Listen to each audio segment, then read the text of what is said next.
নতুন বউয়ের সাজে বাসর ঘরে বসে আছে অদিতি। আজ অদিতি ও সাইফের বিয়ে হয়েছে। আজ থেকে তাদের নতুন জীবনের শুরু।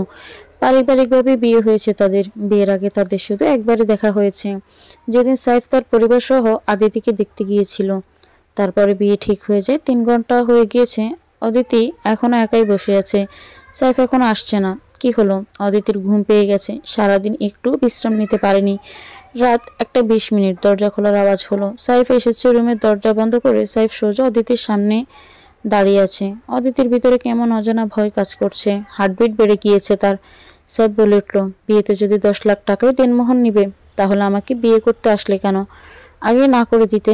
সেদিন তো আমি তোমাকে বলেছিলাম 3 লাখ টাকা দেনমোহর দিব, এর বেশি আমার পক্ষে সম্ভব না। সেদিন কেন রাজি হলে? রাজি না থাকলে না করে দিতে।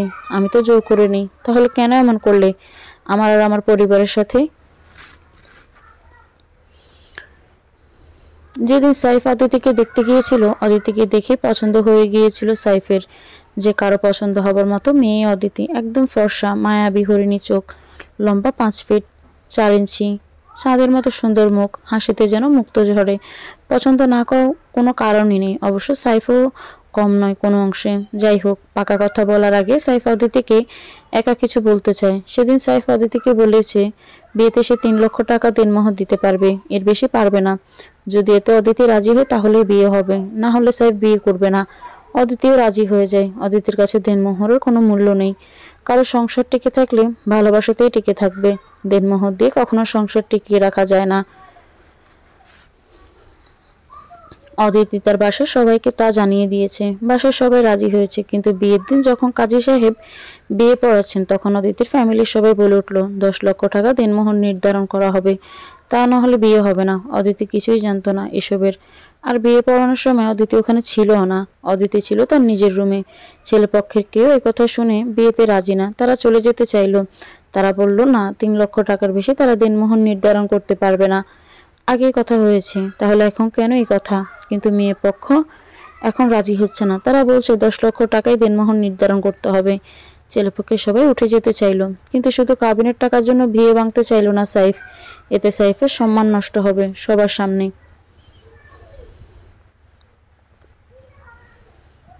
সাইফের বন্ধু বান্ধবী, আত্মীয় স্বজন, কলিগ সবাই আছে এখানে। সবার সামনে নিজেকে ছোট করতে চাইল না সাইফ। তাই 10 লক্ষ টাকা দেনমোহর নির্ধারণ করে বিয়ে করলো অদিতিকে। অদিতি তা জানলো যখন কাজী সাহেব তার অনুমতি নিতে এসেছিল। বলেছিল, সাইফের সাথে 10 লক্ষ টাকা দেনমোহর, আপনার বিয়েতে কি আপনি রাজি? তাহলে বলুন কবুল। অদিতি তখনই মনে মনে ভেবেছিল, দেনমোহর 10 লক্ষ টাকা কেন বলল? কাবিন তো 3 লক্ষ টাকা হবার কথা ছিল। নতুন বউ হওয়ার কারণে তখন আর কিছু জিজ্ঞেস করতে পারেনি। এ ছিল পেছনের কথা। বর্তমানে বাসর ঘরে দাঁড়িয়ে সব কথা বলে যাচ্ছে সাইফ। অদিতি কি বলবে বুঝতে পারছে না। সাইফ আলমারি থেকে একটা ব্যাগ বের করলো। ব্যাগ থেকে 3 লক্ষ টাকা বের করে অদিতির সামনে রাখলো। বলল, দেনমোহরের 10 লক্ষ টাকা আমার কাছে নেই। আমার কাছে শুধু 3 লক্ষ টাকাই ছিল। তাই আমি 3 লক্ষ টাকায় দেনমোহর দিতে চেয়েছিলাম। দেনমোহরের টাকা স্ত্রীর হক। সম্পূর্ণ টাকা স্ত্রীকে বুঝিয়ে দেওয়া স্বামীর জন্য ফরজ। এই 3 লক্ষ টাকা তোমার কাছে রাখো। যেদিন আরো 7 লক্ষ টাকা জমা করতে পারবে, সেদিন তোমাকে স্ত্রী হিসেবে সম্পূর্ণ মর্যাদা দিব। শুধু 3 লক্ষ টাকা দিয়ে 7 লক্ষ টাকার মাপ চেয়ে নেবার মতো ছেলে আমি না। আর দেনমোহরের টাকা মাপ চেয়ে নেওয়াটাও সঠিক পদ্ধতি নয়। দেখো, আমি যা বেতন পাই, সংসার চালিয়ে নিজের হাত খরচ দিয়ে সামান্য কিছুই থাকে আমার হাতে। তবে তোমার 10 লক্ষ টাকা দেনমোহর পরিশোধ করতে পারবো তা জানি না। তবে যতদিন পরিশোধ করতে না পারবো ততদিন তোমাকে স্পর্শ করব না। এছাড়া এই ঘরে তুমি আমার স্ত্রী হিসেবে সকল কিছুই পাবে, যা একজন স্ত্রী তার শ্বশুর বাড়িতে পাওয়া দরকার। কথা শেষ করে সাইফ সোফার উপরে শুয়ে পড়ল। বিছানার উপর বসে অদিতির চোখে যেন শ্রাবণধারা বয়ে যাচ্ছে। কিছুই বলতে পারছে না সে। কেন হলো তার সাথে এমন, সে নিজেই তো জানে না। সাইফকে কি বলবে? চোখের জলে বুক ভেসে কেটে গেল অদিতির বাসর রাত। সকালে কারো ডাকে ঘুম ভাঙল অদিতির। তার একমাত্র ননদী সুমিতাকে ডাকছে, ভাবি, সবাই উঠে গেছে অনেক আগে, জলদি ওঠো। অদিতি হুক চিকিয়ে উঠে পড়ল। ঘড়িতে 9টা বাজে। সুমি বলল, সবাই তোমার জন্য অপেক্ষা করছে, রেডি হয়ে এসো। সুমি চেলো গেল অদিতির রুমে। চারিদিকে একবার চোখ বোলালো, না সাইফ কোথাও নেই। মনে মনে একটু অভিমান হলো অদিতির। রাতে তাকে অনেক কিছুই বলেছে সাইফ। কোনো অন্যায় না করে সাইফের সব কথা অপরাধীর মতো করে শুনেছে অদিতি। তা যাই হোক, সকালে তো একবার ডেকে দিতে পারতো। সারা রাত কেঁদে যখন ঘুমিয়ে পড়েছে মনে নেই অদিতির, তাই হয়তো ঘুম ভাঙতে দেরি হয়ে গিয়েছে। সাধারণত প্রতিদিন সকাল 7টায় ঘুম থেকে উঠে অদিতি গোসল করে একটা পাতা সবুজ রঙের শাড়ি পরে তৈরি হয়ে নিল অদিতি। রুমের বাইরে একা যেতে ভয় করছে। এ বাড়িতে এখন অনেক মানুষ, বিয়ে বাড়ি বলে কথা। সাইফের খালা, মামা, মামি, চাচি, কাজিন এবং অনেকেই আছে। সাইফ, তুমি কোথায়? একবার এসে সবার মাঝে নিয়ে তো যেতে পারো। মনে মনে বলছে অদিতি। পবিত্র বিয়ের বন্ধন সৃষ্টিকর্তার কি অদ্ভুত নিয়ামত। একদিন আগেও যে সাইফ একজন অপরিচিত পুরুষ মানুষের মতো ছিল অদিতির কাছে, তাদের মাঝে তেমন কোনো কথাও হয়নি কখনো। আর সেই সাইফকে সব থেকে আপন লাগছে। মনের অজান্তে চোখ দুটো শুধু তাকে খুঁজে যাচ্ছে। মন বলছে সাইফ। দরজায় দাঁড়াতে সুমি বলল, ভাবি এসো। সবাই ডাইনিং টেবিলে বসে নাস্তা করছে, কেউ কেউ সোফায় বসা। সাইফ ডাইনিংয়ে বসে খাচ্ছে। সাইফ অদিতির দিকে তাকাতেই চোখ সরিয়ে নিল অদিতি। সাইফের চোখ যেন আটকে গেল অদিতির রূপে। পাতা রঙের সবুজ শাড়ি, হাতে সবুজ কাঁচের চুড়ি, কানে ঝুমকোতে রূপকথার পরিদের মতোই লাগছে অদিতিকে। সাইফের মামি অদিতিকে তার পাশে বসালো। সবাই অদিতির দিকে কিভাবে তাকাচ্ছে। অনেক লজ্জা ও ভয় করছে অদিতির। খাবারের প্লেট থেকে একটু খাবার মুখে দিতে সাইফের মা বলে উঠল, বেশি বেশি করে খাও, তা না হলে কাল যখন বাবার বাড়ি যাবে তারা সবাই বলবে দিনমোহর জোর করে বাড়িয়েছি বলে আমরা হয়তো তাদের মেয়েকে ঠিকমতো খাবার খেতে দেইনি। মা, কি বলছো এসব? এখন কি এগুলো বলার সময়? বলে উঠল সুমি। অদিতির চোখের কোণে পানি জমে আছে। অনেক কষ্টে চোখের কোণেতেই তা ধরে রেখেছে অদিতি, যেন ঝরে না পড়ে। মামি শাশুড়ি সাইফের মাকে বললেন, ঘরের বউ যা বলার পরে বলতে পারবে, এখন এসব বাদ দাও তো। নতুন মানুষ, কিছুদিন সময় দাও, ধীরে ধীরে সব বুঝতে পারবে। সাইফ উঠে চলে গেল। চোখের জল আটকে রাখতে পারল না অদিতি। একটু পানি মুখে দিয়ে রুমে চলে আসলো। বাড়ির সবাই সাইফের মাকে বকছেন। তিনি বললেন, ঠিকই বলেছি, যারা জোর করে কাবিনের টাকা বাড়াতে পারে তারা অনেক কিছুই করতে পারে, বলতে পারে। পরিবেশটা একদম চুপচাপ হয়ে গেছে। চোখ মুছতে মুছতে রুমে ঢুকতেই অদিতি দেখলো সাইফ সোফায় বসে আছে। অদিতি বিছানায় বসে পড়ল। মায়ের কথায় কষ্ট নিও না, কালকের বিষয়টাতে বেশি কষ্ট পেয়েছে তাই হয়তো এগুলো বলেছে। আসলে তোমরা সবাই কেন এমন করলে? আমাদের বাড়ির সবাই সেজন্য একটু বিরক্ত হয়ে আছে। সময়ের সাথে সাথে সব ঠিক হয়ে যাবে, বলে সাইফ রুম থেকে বেরিয়ে গেল। সুমি প্লেটে করে খাবার নিয়ে রুমে আসলো। ভাবি, তুমি তো কিছুই খাওনি, আমি দেখেছি, তাই তোমার জন্য সামান্য কিছু খাবার নিয়ে এসেছি। না করতে পারবে না, আমি কিন্তু তোমার একমাত্র ননদ।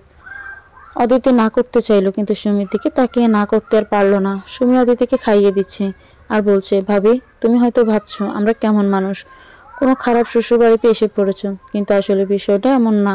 আমার মনে সহজ সরল একজন মানুষ, বাবাও তাই। কাল বিয়ের সময় হঠাৎ করে দিনমোহরের বিষয়টা নিয়ে ঝামেলা হওয়াতে সবার একটু মন খারাপ। যাই হোক, ওসব কথা এখন বাদ দাও, বেশি বেশি করে খেয়ে বসে থাকো। কত মানুষ আসবে বউ দেখতে, আমার চাঁদের মতো সুন্দর ভাবি, সবাইকে দেখতে হবে না? সুমির কথাগুলো শুনে বুকটা ভরে গেল অদিতির। মনে হলো এ বাড়িতে একটা ছোট বোন পেয়েছে অদিতি। অদিতিরা 3 বোন। অদিতি সবার বড়, ছোট 2জন, একজন ক্লাস 10, অন্যজন 9-এ পড়ে।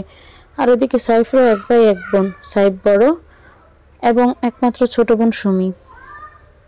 সুমির মতো একটা ননদি পেয়ে অনেক ভালোই লাগছে অদিতির। মনটা একটু হালকা হলো। সাইফ রুমে এসে ব্যালকনিতে বসে রইল। অদিতির খুব ইচ্ছে করছে সাইফের সাথে কথা বলতে, কিন্তু কি বলবে? অন্তত সে যে দেনমোহরের বিষয়টা জানতো না সেটা তো বলা উচিত, কিন্তু কিভাবে শুরু করবে তাই ভেবে পাচ্ছে না। হাত দিয়ে শাড়ির আঁচল খোঁটাতে খোঁটাতে বারান্দায় এসে দাঁড়ালো অদিতি। বারান্দাটা অনেক সুন্দর, অনেকগুলো ছোট ছোট গাছের টব, 2টা বেতের চেয়ার আছে, একদম নতুন চেয়ার। হয়তো অদিতিকে নিয়ে বসে গল্প করার জন্য এগুলো কিনেছে সাইফ। একটাতে সাইফ বসে আছে, অন্যটা খালি। অদিতি মনে মনে ভাবছে সাইফ যেন তাকে বসতে বলে। 2 মিনিট দাঁড়িয়ে রইল, কিছুই বলছে না সাইফ। আর ভালো লাগছে না, এবার নিজে নিজেই বসে পড়লো পাশের চেয়ারটাতে।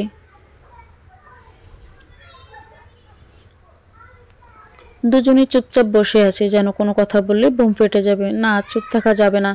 আচ্ছা, এই গাছগুলো কার? আমার। অল্প কিছু সুমিরও আছে। আপনি গাছ পছন্দ করেন? আর কি পছন্দ করেন? সাইফ চুপ করে রইল। অদিতি আবার জিজ্ঞেস করলো, কই বললেন না তো, আর কি পছন্দ করেন? 1 মিনিট চুপ করে থেকে একটা দীর্ঘশ্বাস নিয়ে সাইফ বলল, সত্যি কথা বলা, সৎ পথে চলা, অন্যায়ের বিরুদ্ধে লড়াই, এগুলোই আমার পছন্দ। কথাগুলো বলে বারান্দা থেকে চলে গেল সাইফ। অদিতিকে আর কিছু বলার সুযোগই দিল না। কিন্তু অদিতি যে অনেক কিছু বলার ছিল। আপনি আমাকে ভুল বুঝছেন সাইফ, মনে মনে বলল অদিতি। বুক ভরে অনেক কষ্ট থাকলেও সাইফের নীতির কথা শুনে অনেক ভালো লাগলো। এমনই একজন স্বামী চেয়েছিল অদিতি। এখন শুধু সময়ের অপেক্ষা কিভাবে সাইফের ভুল ভাঙানো যায় আর তার দিনমোহর পরিশোধ করার সমস্যার সমাধান করা যায়। রুমের ভিতরে অদিতির মোবাইল বেজে চলছে। বারান্দা থেকে এসে মোবাইল হাতে নিতেই দেখলো তার মা কল দিয়েছে। ফোন রিসিভ করে কথা বলল। তার মা বলল কাল যেন খুব সকাল সকালে সাইফকে নিয়ে তাদের বাড়ি চলে যায়। সাইফের সাথেও নাকি কথা হয়েছে। ফোনে তেমন কিছু বলল না অদিতি, তবে বাসায় গিয়ে অবশ্যই জিজ্ঞাসা করবে তার বাবা মাকে কেন এমন করলো তারা। রুমে কেউ নেই, তাই অদিতি ভাবলো সুমির সাথে গিয়ে গল্প করবে। নতুন বউ, তাই কোনো কাজও নেই। পর্দা সরিয়ে রুমের বাইরে যেতে লাগলো। ঠিক ওই সময় সাইফও রুমে ঢুকতে গিয়েছিল। দপ করে ধাক্কা লাগলো, দুজন পড়ে যাচ্ছিল। নিজেদেরকে সামলাতে গিয়ে দুজন দুজনকে ধরে ফেললো যাতে পড়ে না যায়। আচমকা এমন ঘটনায় বিস্মিত চোখে অদিতি তাকিয়েছে সাইফের দিকে। সাইফও অদিতির দিকে। এই প্রথম তারা একজন অন্যজনের চোখে চোখ করে তাকিয়ে আছে। দৌড়ে আছে দুজন দুজনকে। পিছন থেকে সুমির ডাকে ঘোর কাটলো দুজনের। একে অপরকে ছেড়ে দিল। ভাবি, তোমাকে দেখার জন্য আমার কিছু বান্ধবী এসেছে, নিয়ে আসবো?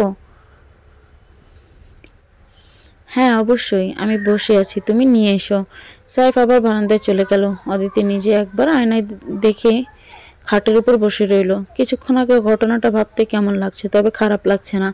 সুমিতার বান্ধবীদের নিয়ে এসে পরিচয় করিয়ে দিল। অনেকক্ষণ সবাই একসাথে গল্প করলো।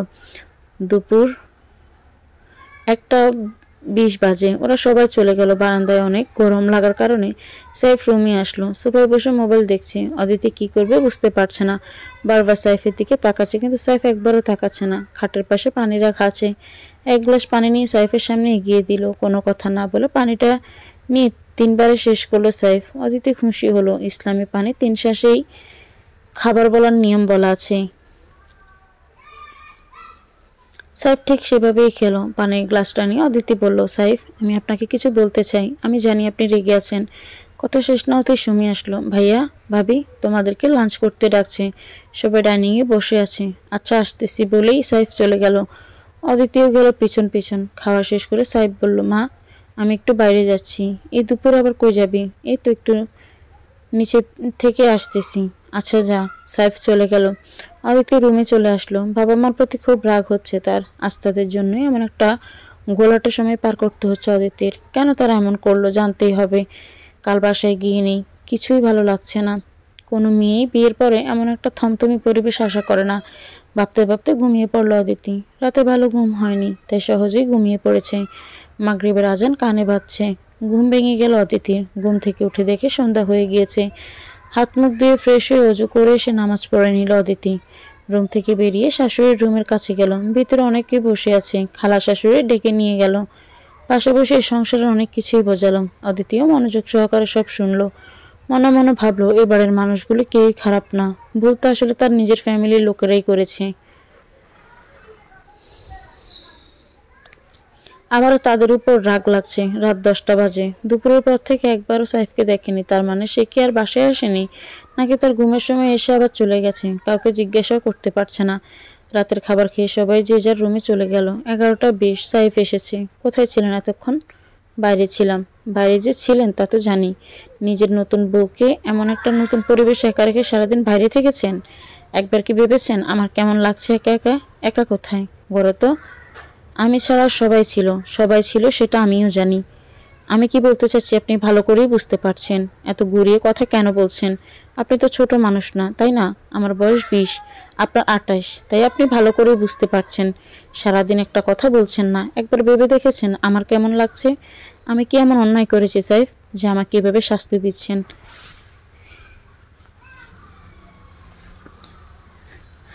এত নিষ্ঠুর কিভাবে হয় মানুষ? আমি নিষ্ঠুর? তুমি সব তোমার কথা বললে। একবার নিজেকে আমার জায়গায় রেখে দেখেছ? আমার বয়স 28 না 29। একটা 29 বছরের ছেলে একবার দেখেই পছন্দ হয়ে যাওয়া মেয়েটাকে বিয়ে করেছে। অথচ তার বউ তার সামনে থাকা সত্ত্বেও কাছে যেতে পারছে না, কথা বলতে পারছে না, কারণ তাকে জোর করে বেঁধে দেওয়া হয়েছে দেনমোহরের বেড়াজালে। আজ সারাদিন আমি বাইরে ছিলাম। কেন ছিলাম জানো? যাতে তোমার থেকে দূরে থাকতে পারি। সারাদিন সামনে সামনে ঘুরছ। আর পারছিলাম না যে এই সবুজ শাড়িটা পরেছো, এটা আমি নিজে পছন্দ করে কিনেছিলাম। ভেবেছিলাম বিয়ের পরের দিন তোমাকে এই শাড়িটা পরতে বলবো। কি আশ্চর্য, আমি না বললেও তুমি আজ এই শাড়িটাই পরেছো। আর তোমাকে এভাবে সারাক্ষণ পাশে দেখে আমার ভিতরটা ক্ষতবিক্ষত হয়ে যাচ্ছে। যেখানে 2 দিন এখনো পুরোপুরি হয়নি, তাই আমার কাছে 2 বছরের মতো বড় সময় মনে হচ্ছে। সেখানে কনিষ্ঠির যাত্রা পার করতে হবে, আমাকে 7 লক্ষ টাকা জমা করতে হবে। কবে পারবো তাও জানে না। এই সময়টা তাহলে আমার জন্য কত বড়, কত বড় একবার ভেবেছ? না, ভাবতে পারবে।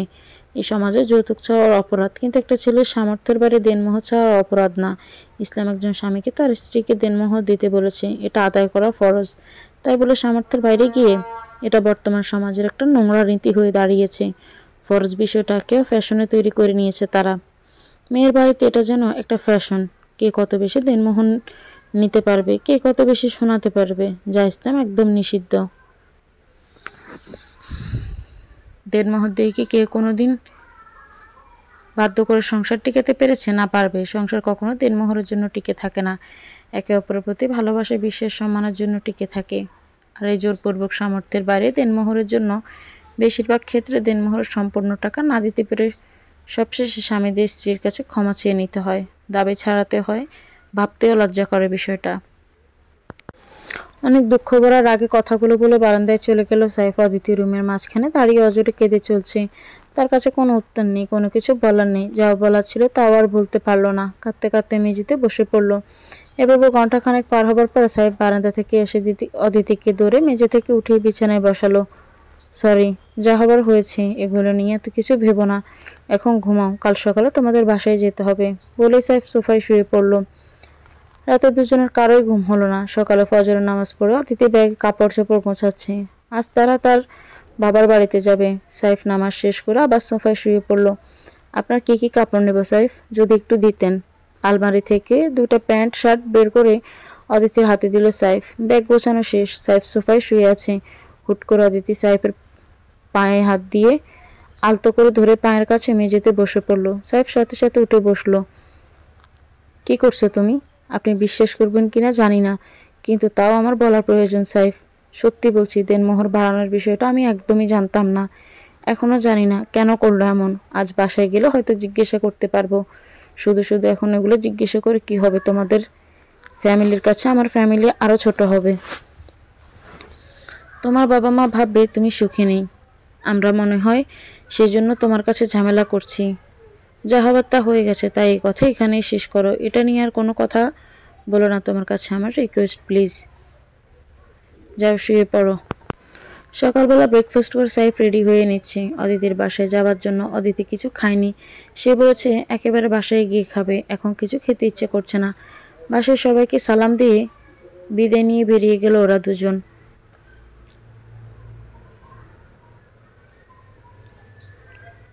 পিছন থেকে সুমি বলল, ভাবি জলদি চলে এসো, কিন্তু তোমাকে মিস করব।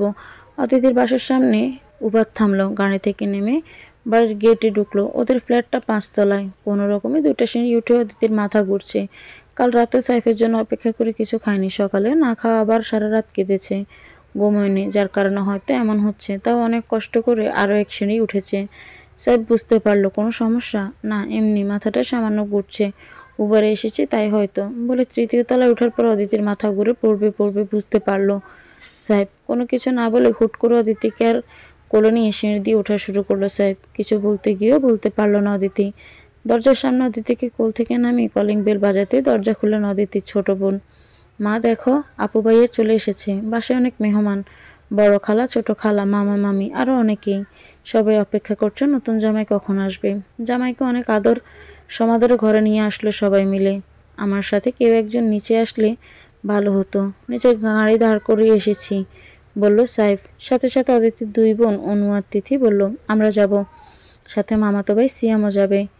ওরা 4 জন মিলে নিচে আসলো। সাইফ আসার সময় তার মা বাবা বলেছেন নতুন জামাইকে নাকি শ্বশুর বাড়িতে গেলে বাজার করতে হয়, এতে শ্বশুর বাড়ির সবাই খুশি হয়, আর জামাইয়ের বাজার আত্মীয় স্বজনদের নিয়ে খাওয়ানো হয়। সাইফ যেন অবশ্যই বাজার করে আর বেশি করে মিষ্টি নিয়ে যায়। সাইফ এই বাসায় শুধু একদিন থাকবে, তাই একেবারে মিনা বাজার থেকে বাজার নিয়ে এসেছে। বাজার দেখে তো সবাই অবাক, অনেক অনেক বাজার নিয়ে এসেছে সাইফ। অদিতির মায়ের তো হাসি যেন থামছেই না। তার আত্মীয় স্বজনের সামনে এমন জামাই বাজার বলে কথা। অদিতির শরীর খুব খারাপ লাগছে। ছোট বোনকে বলল স্যালাইন বানিয়ে দিতে। মা খাবার দিতে চাইল, কিন্তু সে এখন খাবে না। 1 গ্লাস স্যালাইন খেয়ে নিজের বিছানায় শুয়ে পড়ল অদিতি। এদিকে সবাই বাজার নিয়ে ব্যস্ত, কাটাকাটি রান্না করায় ধুম লেগে গেছে। নতুন জামাই বাড়িতে আসবে, তাই আগে থেকে অনেক রকমের খাবারের আয়োজন করা হয়েছে। সাইফকে অনেক ধরনের নাস্তা দেওয়া হয়েছে অলরেডি। অনুতিথি সিএম তিনজন মিলে অনেক দুষ্টামি করছে সাইফের সাথে। সাইফও কমনদের সাথে তাল মিলিয়ে দুষ্টামি করে যাচ্ছে। এদিকে অদিতি ঘুমিয়ে পড়েছে। 1.5 ঘন্টা ঘুমিয়ে ঘুম থেকে উঠে খাবার টেবিলে থেকে কিছু পিঠা খেয়ে নিল। চারিদিকে একবার ঘুরে দেখলো ছোট বোনের রুমে ছোট 2 বোন সাইফ ও মামাতো খালাতো ভাই বোনেরা মিলে সবাই গল্প করছে। অদিতি রান্নাঘরের দিকে গেল। সবাই রান্না নিয়ে ব্যস্ত। অদিতিকে দেখে ছোট খালা জিজ্ঞাসা করলো, তোর শ্বশুরবাড়ির সবাই কেমন রে? সব কিছু ঠিকঠাক আছে তো? অদিতি হ্যাঁসূচক মাথা নাড়ালো। দুপুরের রান্নাবান্না শেষে ডাইনিংয়ে অনেক খাবারের সমারোহ। সবাইকে খেতে ডাকা হলো। খাওয়া দাওয়া শেষ করে সাইফকে রেস্ট করতে বলল অদিতির বাবা। কিন্তু অদিতির ছোট বোনও কাজিনরা মিলে সাইফের সাথে দুষ্টুমি করে যাচ্ছে। ওরা সবাই মিলে এক রুমে গল্প করছে। অদিতি তার মায়ের রুমে গেল। বড় খালা, ছোট খালা, মামি, মামাও সবাই বসে আছে। রুমের ভেতরে গিয়ে অদিতি মামার পাশে বসলো। ছোট খালা বলে উঠল, কি রে, তোর মুখটা তো শুকিয়ে আছে কেন? এমনি খালা, ওবার এসব ঠিকঠাক আছে তো? হ্যাঁ ঠিক আছে। ঠিক থাকবে না কেন? সবাই ঠিকই আছে, খুব ভালো আছে সবাই। যাক, ভালো থাকলেই ভালো। সব দিকে চোখ কান খোলা রাখবি, বলল ছোট খালা। নিজের ঘরে চোখ কান খোলা রাখার কি আছে খালা? আমি তো বাইরে কোথাও যাইনি যে চোখ কান খোলা রাখতে হবে। ছোট মামি বলল, হ্যাঁ ঠিক, তা ঠিক বলেছ। বিয়ের পরে স্বামীর ঘরে মেয়েদের নিজের ঘর। আচ্ছা মা, আমার বিয়েতে দেনমোহর হওয়ার কথা ছিল 3 লক্ষ টাকা, কিন্তু তোমরা বিয়ের দিন 10 লক্ষ টাকা দেনমোহর কেন করলে? এ যুগে 3 লক্ষ টাকা কাবিন হয় নাকি? আমাদের যুগে এর থেকে বেশি হতো। দিনকাল ভালো না, এত কম কাবিন দিলে কি হবে? এটা ঠিক বলছো খালা, কাবিনের সাথে দিনকালের সম্পর্ক আছে। ও তুই বুঝবি না, শ্বশুর বাড়ির মানুষগুলো এত সহজ হয় না। তাই বুঝি? তাহলে তোমরাও কি সহজ ছিলে না যখন মামি তোমাদের বাড়ির বউ হয়ে এসেছিল? নাকি সারাক্ষণ মামিকে যন্ত্রণা করেছ? মামিও কি ক্যাবিনের টাকা দিয়ে মামাকে আটকে রেখেছেন, নাকি এমনি সংসার করছে? এগুলো কোন ধরনের কথা বলছো অদিতি? দমকে সুরে বলল অদিতির মা। কেন? ঠিকই তো বলছি মা। দেখতে আসার দিনই ওরা বলে গেছে 3 লক্ষ টাকা কাবিনের দেনমোহর, এর বেশি দিতে পারবে না। আমরা সবাই তাতেই রাজি ছিলাম। তাহলে বিয়ের দিন কেন এমন করলে? কেন বাড়ির সবার সামনে আমাকে ছোট করলে? ছোট করার কিছু নেই, বিয়ের সময় এমন অনেক কিছুই হয়, বলল বড় খালা। হ্যাঁ, তোমার ছেলের বিয়ের সময় যেন এমন হয় সেই দোয়াই রইল। তবে অন্য কারো বিয়েতে এমন কাজ করো না। কি এমন করেছি আমরা? বড় খালা বলে উঠল, ছোটবেলা থেকে দেখছি মা সবসময় তোমাদের সাথে আলাপ করে সংসারের সকল ডিসিশন নাই। বাবার কথাকে কখনোই প্রাধান্য দেননি। বাবা সবসময় চুপ করে থাকতেন। আমাদের 3 বোনের জন্য অদিতি বেশি কথা কথা বলছিস। ঠিকই বলছি মা, ভুল বলছি না। ছেলেরা যৌতুক চাইলে অনেক বড় অপরাধ হয়ে যায়, কিন্তু তোমরা যে জোর করে একটা ছেলের উপর কাবিনের টাকা চাপিয়ে দিলে, সেটা কোনো অপরাধ হয়নি।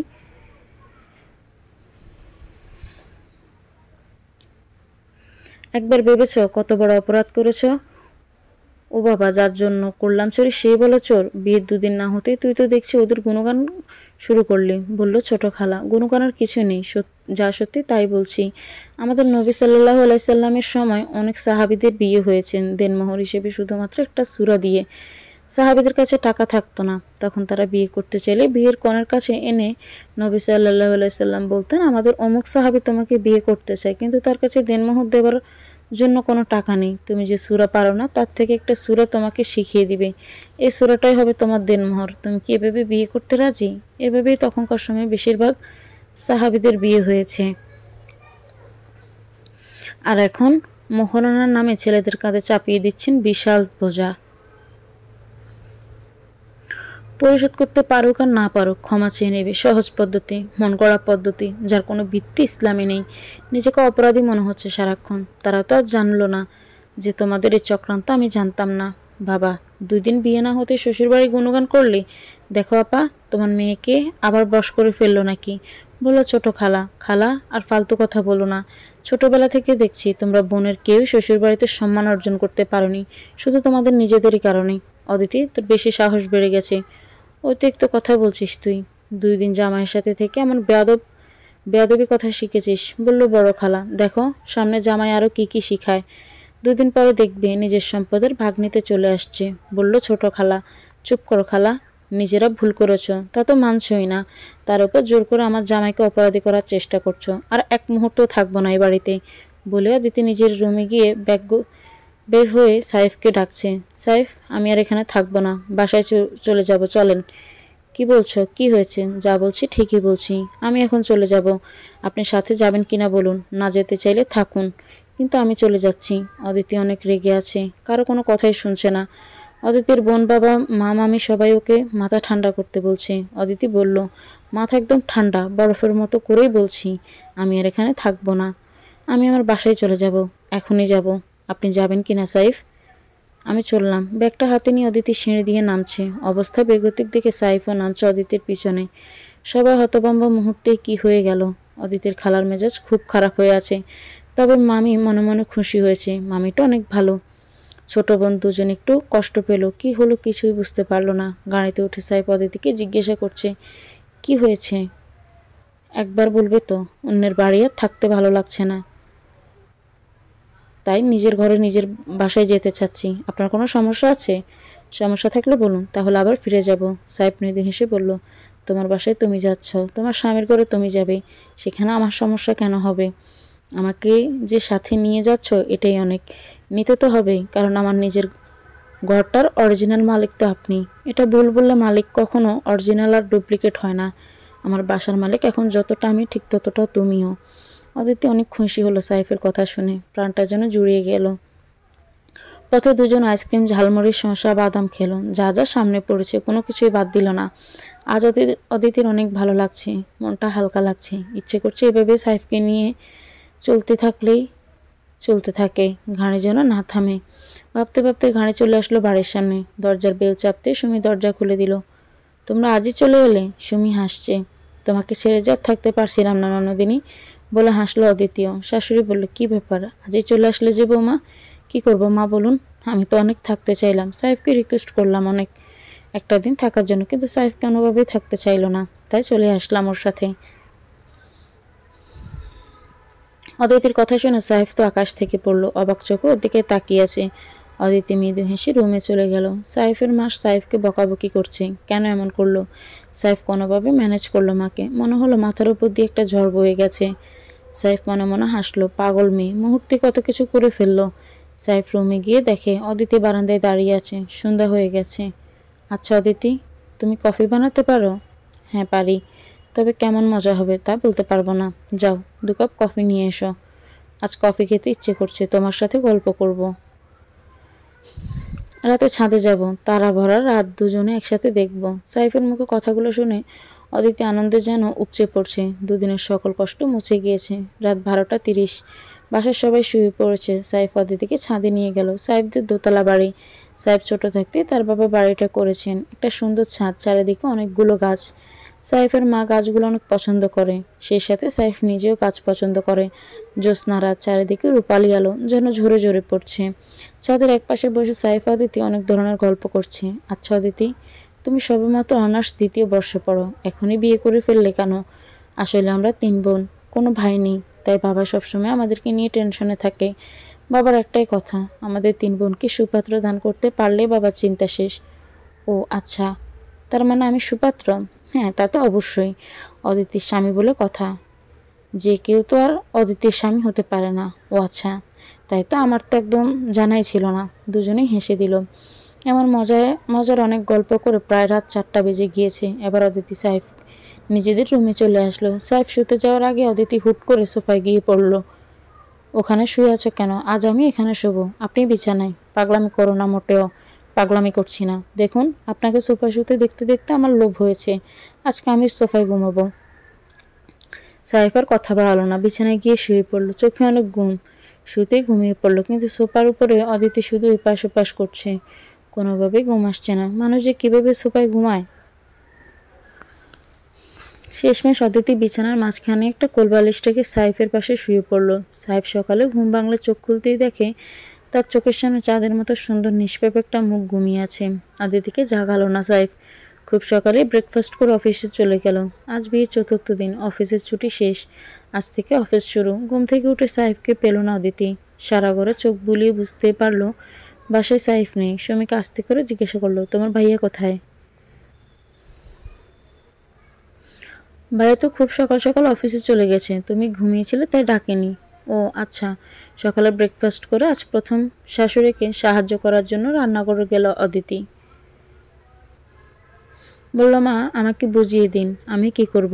তোমাকে এত তাড়াতাড়ি কিছুই করতে হবে না বৌমা, মাত্র নতুন বউ হয়ে এসেছো, আস্তে আস্তে সব পারবে। না মা, আমি এখনই করতে চাই, আমাকে আপনি একটু একটু করে শেখাবেন, আমি তেমন কোনো রান্না বান্না পারি না, আপনার পাশে থেকে একটু একটু করে শিখে নেব। আচ্ছা ঠিক আছে। এভাবেই বউ শাশুড়ি কাজের মধ্যে দিয়ে ভালোবাসা আদান প্রদান হয়ে গেল। দুজন খুব স্বাচ্ছন্দ্যে কাজ করলো। অদিতির বারবার ঘড়ি দেখছে, আজ যেন সময় কাটছে না। সাহেব ঘরে নেই, সময়টা অনেক লম্বা মনে হচ্ছে। কিছুক্ষণ সুমির সাথে অনেক গল্প করলো। যার মেহমান ছিল তারা সবাই গতকালকেই চলে গিয়েছে। বাসায় এখন অদিতি, সুমি আর তার শ্বশুর শাশুড়ি আছে। সুমি, তোমার ভাইয়া অফিস থেকে আসে কয়টায়? ভাবি 6টা 7টা বেজে যায়, মাত্র 3টা বাজে। খুব ইচ্ছে করছে সাইফকে একবার ফোন দিতে, মনে মনে একটু অভিমান হলো। 3টা বেজে গেছে, সাইফ তো একবারও কল করতে পারতাম, সারাদিন একটা কল দেয়নি। সাইফ যখন দেয়নি আমিও দিব না। সুমিকে নিয়ে ঘরের ছোট ছোট কাজ করছে অদিতি। সময় যেন কিছুতেই কাটছে না। ঘড়িতে 5টা বাজে।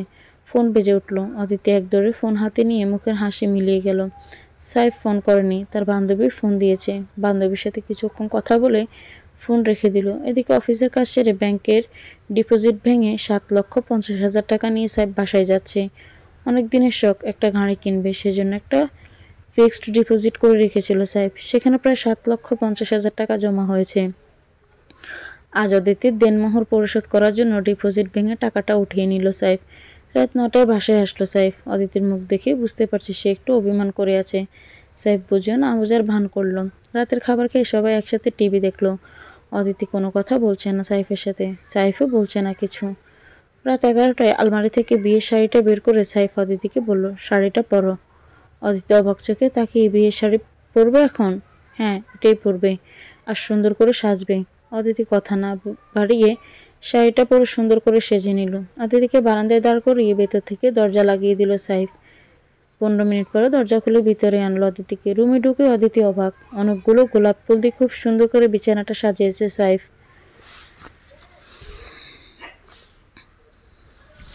ফুলগুলো অনেক আগে এনে রেখেছিল। অদিতির হাত ধরে 7 লক্ষ টাকার ব্যাগটা দিয়ে বলল, তোমার দেনমোহর পরিশোধ করে দিলাম, আজ থেকে তোমার সকল কিছুর উপর সম্পূর্ণ অধিকার আছে আমার। কিন্তু সাইফ, না, আজ কোনো কিন্তু শুনবো না। আজ আমি বলবো, তুমি শুধু শুনবে আর অনুভব করবে। অদিতির হাত দুটো সাইফ তার নিজের বুকের সাথে ধরে কথাগুলো বলল। অদিতি আর কোনো কথা বাড়ালো না। দুজন ডুব দিল ভালোবাসার এক অজানা সাগরে। হারিয়ে গেল দুজন দুজনাতে। 3 মাস পরে, আচ্ছা সাইফ, তুমি আমাকে একটু ড্রাইভিং শিখিয়ে দাও না প্লিজ। তুমি যখন অফিসে থাকো, আমি আর সুমি মাঝে মাঝে শপিংয়ে গেলে তো তখন গাড়িটা নিয়ে যেতে পারবো। শুধু শুধু উবারে অনেক টাকা ভাড়া দিতে হয়। আচ্ছা ঠিক আছে মহারানী, সময় করে শিখিয়ে দেব। শত হলেও গাড়িটা যে আমার মহারানীর। আবার সেই কথা, এরপরে এই কথা আর বললে ঠোঁট কিন্তু সেলাই করে দেব।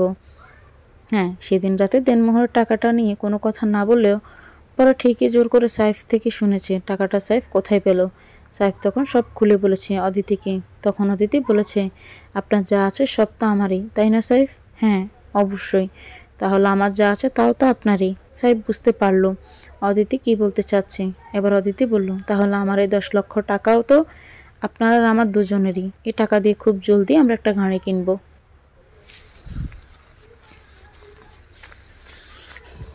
হজরত মোহাম্মদ সাল্লাল্লাহু আলাইহি সাল্লাম যখন খাদিজাতুল কুবরাকে বিয়ে করেন, তখন খাদিজা এর সকল সম্পত্তির মালিক হয়ে যান আমাদের নবী সাল্লাল্লাহু আলাইহি সাল্লাম। এবং তিনি বিয়ের আগেই খাদিজাকে বলে রেখেছিলেন, তাকে বিয়ে করতে হলে বিয়ের পরে তার সকল সম্পদ সবার মাঝে বিলিয়ে দিতে হবে। সব শুনে রাজি হয়েছিল খাদিজা। নবী সাল্লাল্লাহু আলাইহি সাল্লাম ছাড়া খাদিজার আর কোনো সম্পদ ছিল না। বিয়ের পরে একমাত্র সম্পদ ছিল তার স্বামী মোহাম্মদ, এই পৃথিবীর সব থেকে শ্রেষ্ঠ সম্পদ। অদিতির মুখে কথাগুলো শুনে সাইফ মুগ্ধ হলো। আলতো করে অদিতির কপালে চুমু খেয়ে বলল, আচ্ছা ঠিক আছে, কিছুদিন পরে আমরা একটা গাড়ি কিনবো। এবং তার কিছুদিন পরে তারা একটা গাড়ি কিনে ফেললো। একদম নতুন গাড়ি না হলেও অনেক ভালো, নতুনের মতোই। সাইফের বসের পরিচিত একজনের থেকে গাড়িটা কিনেছে সাইফ। সাইফ, কাল শুক্রবার, তোমার কি মনে আছে?